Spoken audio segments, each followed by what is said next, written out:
Elections Cameroun prime le mérite. Elle a procédé ce jeudi à la cérémonie de remise des prix à ses démembrements territoriaux du littoral, du centre, de l'ouest, de l'est, du nord et de l'extrême nord.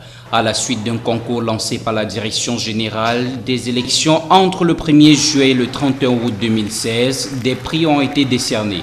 Il s'agit entre autres du prix de la compétitivité qui a été remporté par la région du centre, le prix de l'endurance remporté par la région de l'extrême nord avec 68 000 inscrits, le prix de l'innovation remporté par la région du nord-ouest et les prix spéciaux tels que le prix spécial sensibilisation sur le genre, sensibilisation de la jeunesse et le prix de l'atteinte des objectifs spécifiques remporté par 5 régions avec à la tête le littoral. La direction générale reconnaît les efforts que nous avons déployés pour aller dénicher les femmes dans les sarrés, là où les maris les retiennent captives, celles qui n'arrivent pas à se faire délivrer facilement des CNI.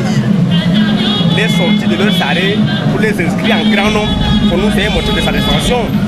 La direction générale a reconnu ses prouesses, ses efforts. Nous en sommes très réconfortés, très joyeux. Les objectifs visés par cette initiative sont entre autres la promotion de l'excellence et de l'engagement professionnel, primer les démembrements territoriaux ayant inscrit le plus grand nombre d'électeurs, susciter une saine émulation entre les responsables des démembrements territoriaux et communiquer sur les actions internes d'Elections Cameroun. Le directeur général de l'ECAM a recommandé à tous ces sujets d'œuvrer davantage à l'inscription massive des populations sur les listes électorales.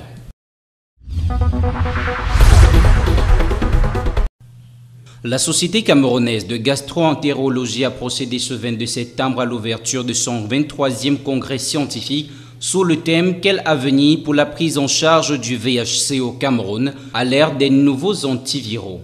Ce rassemblement a pour objectif de traiter les problèmes liés à l'hépatite C et d'autres pathologies de gastro-entérologie, bref, des maux de l'appareil digestif. C'est des maladies qui sont très fréquentes et c'est pour ça qu'on met le paquet pour essayer d'expliquer aux populations et heureusement on a le soutien du ministère de la Santé qui nous aide beaucoup à lutter contre ces maladies et je pense que petit à petit on va commencer à venir à bout. Vous voyez qu'on est en train d'avoir un objectif qui ne sera pas dans très longtemps, c'est d'éradiquer l'hépatite C dans notre pays, puis peut-être que l'hépatite B ça viendra aussi. Et puis, on a demandé à M. le ministre de mettre sur pied des structures pour pouvoir lutter contre le cancer du côlon. Ce congrès qui rassemble différents acteurs du corps médical et autorités de la santé publique vise une nette amélioration des compétences des spécialistes du tube digestif, surtout à la suite des progrès des recherches scientifiques en la matière et l'augmentation de la masse des médecins. Il est également question de traiter la problématique relative à la réduction des coûts de traitement et de bâtir une collaboration plus étroite entre le secteur privé et public. Il convient de rappeler qu'au Cameroun, les centres de gastro-entérologie sont implantés dans les villes de Yaoundé, Douala, Maroua et Bafoussam.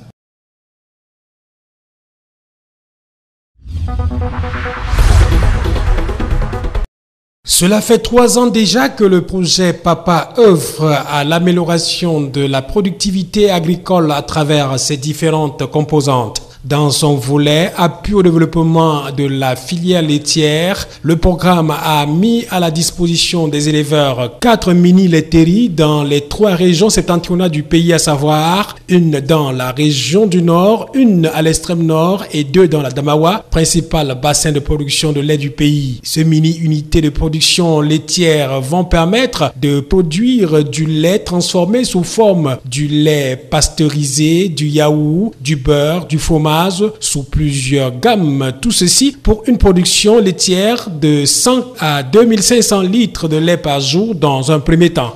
Il y a des produits qui seront valorisés par rapport à la consommation locale.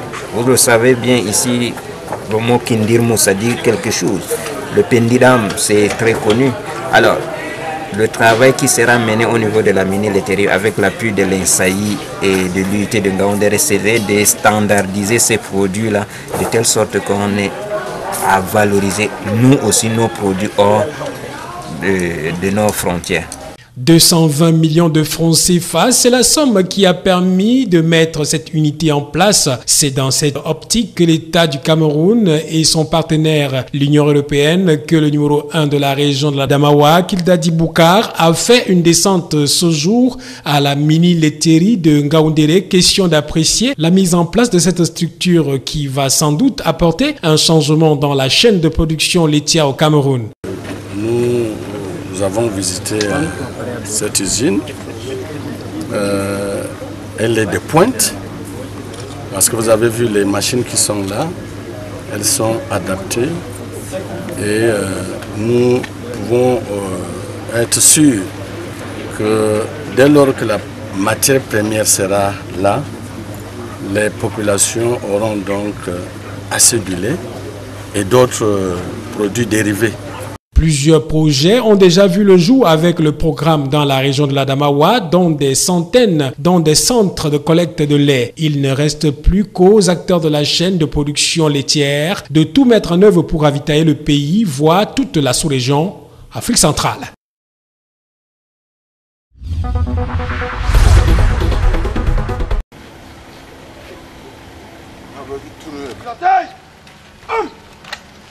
Déployés en mission commandée dans le cadre de l'opération Alpha pour combattre Boko Haram aux côtés des autres forces de défense, 59 soldats du bataillon d'intervention rapide de Bir, tout grade confondus, sont tombés sur les champs de bataille, armes à la main. C'est pour rendre hommage à ces soldats qu'un culte interreligieux a été organisé le mercredi 21 septembre 2016 en mémoire des disparus. L'objectif de ce culte écuménique est de se souvenir de ces vaillants héros, d'apporter un soutien psychologique à ceux qui continuent la guerre et de démontrer un attachement permanent aux familles éplorées.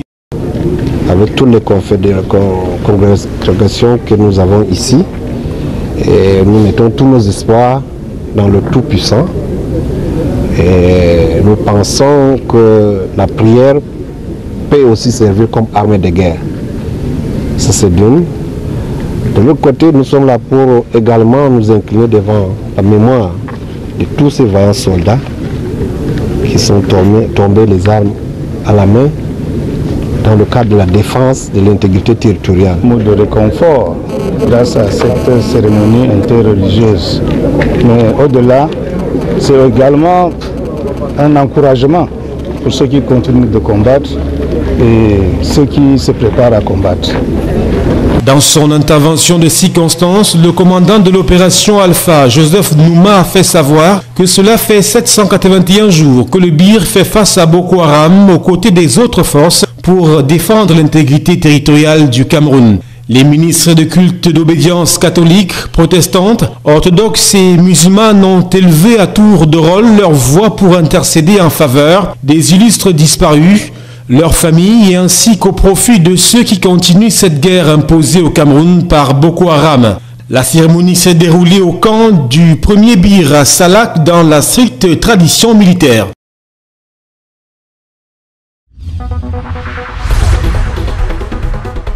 Et pourtant, le décret du président de la République du 26 septembre 2014 portant réorganisation des 11 sélections nationales de football est clair. Le chapitre 4 qui parle des droits des joueurs et des encadreurs, dans son article 14 est formel. Le montant des primes de présence et des primes olympiques est arrêté par décision du président de la FECAFOOT en concertation avec le ministre des Sports et de l'Éducation physique. Dans son alinéa 2, il est clairement mentionné que le montant des primes de matchs officiels et amicaux ainsi que des primes de qualification à l'occasion de compétitions officielles est arrêté par décision du président de la FECAFOOT en concertation avec le ministre des Sports et de l'Éducation physique 6 mois avant le début d'une phase finale de Coupe du Monde. Or, à moins d'une semaine du coup d'envoi de la compétition cadette en Jordanie, aucune information n'est rendue officielle au sujet de la sélection nationale cadette du Cameroun. Personne ne sait à quel moment les filles seront primées, les encadreurs, les montants, tout ceci reste tabou et relève presque du mystère. La cérémonie de revoir de mercredi à Yaoundé était pourtant une occasion idoine pour lever le pan de voile sur la question. Malheureusement, rien n'a été indiqué. L'équipe nationale féminine de football cadet croise le Brésil en amical le 25 de ce mois, avant l'ouverture de la Coupe du Monde le 30 septembre en Jordanie. Logées dans la poule B, elles vont affronter le Canada, le Venezuela et l'Allemagne. Faut-il le préciser, les Lions cadettes jouent leur première phase finale de Coupe du Monde de la catégorie.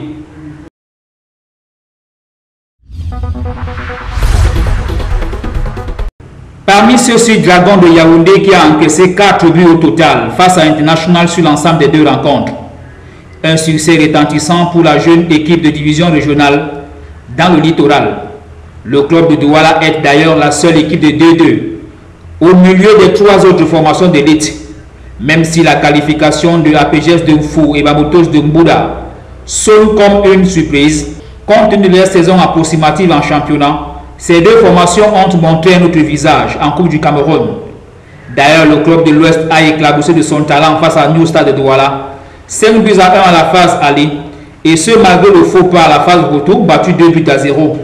De son côté, APGS de Mfou par 2 fois a imposé sa suprématie devant Lyon blessé de Foutouni, le seul habitué des Dames Coupe du Cameroun. Et Coton FC de Garoua, plusieurs fois finaliste heureuse, la formation du Nord est le grand favori cette année. Deuxième en championnat, ce qui lui garantit une place en Ligue des clubs champions. Les cotonculteurs veulent sans doute assurer aussi une Coupe du Cameroun.